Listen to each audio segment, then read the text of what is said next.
കുറച്ചു ദിവസം മുമ്പ് അൽ ഇജാബയിൽ വന്ന ഒരു മറുപടിയിൽ വുദു ചെയ്യുമ്പോൾ പ്ലാസ്റ്റർ ഇട്ട കാലിൻ്റെ മുകളിൽ തടവിയാൽ മതി എന്നാണ് പറഞ്ഞത്. എന്നാൽ വെള്ളം ഉപയോഗിക്കാൻ പറ്റാത്ത അവസ്ഥ വന്നാൽ തയമമല്ലേ ചെയ്യേണ്ടത്? ഇനി കുഫയിൽ തടവുന്നതിൻ്റെ വിധിയാണെങ്കിൽ അത് വുദുവോടുകൂടി ധരിക്കണം എന്ന നിയമം ബാധകമല്ലേ? മാത്രവുമല്ല, അതിന് ഒരു ദിവസം യാത്രക്കാരനല്ലെങ്കിൽ 3 ദിവസം,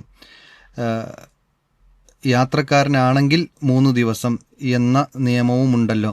ഇവിടെ മുകളിൽ തടവിയാൽ മതി എന്ന് പറഞ്ഞത് ഏത് തെളിവിൻ്റെ അടിസ്ഥാനത്തിലാണ് എന്ന് വിവരിച്ചു തന്നാൽ നന്നായിരുന്നു. ഇന്ന് റസൂലുള്ളാഹി സ്വല്ലല്ലാഹു അലൈഹി വസല്ലമയുടെ ഹദീസിൽ വന്നതാണ്. സ്വഹാബികൾ അങ്ങനെ ചെയ്തിട്ടുണ്ട്.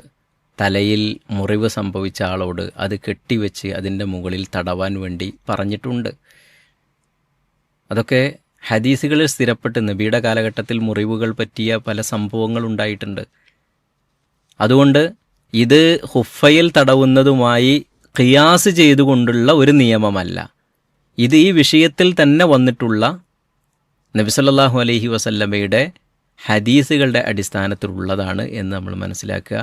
ഒരു മനുഷ്യനെ സംബന്ധിച്ചിടത്തോളം വുളു എടുക്കാൻ ഒരു കയ്യിൽ മാത്രമാണ്, ഒരു വിരലിൽ മാത്രമാണ് പ്രശ്നമുള്ളത് എങ്കിൽ അതിനുവേണ്ടി ഒരു തയമ്മും ചെയ്യല്ല വേണ്ടത്.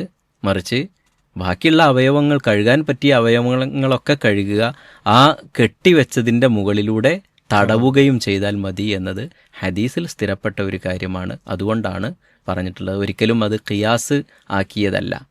അങ്ങനെയാണെങ്കിലല്ല 3 ദിവസം അതല്ലെങ്കിൽ 1 ദിവസം എന്നുള്ള കണക്കൊക്കെ ഉള്ളൂ. അത് ഖിയാസ് അല്ല. അത് പണ്ഡിതന്മാരുടെ ഏകാഭിപ്രായമാണ് ഈ വിഷയത്തിലുള്ളത് എന്ന് നമ്മൾ മനസ്സിലാക്കുക. അല്ലാഹു അലം.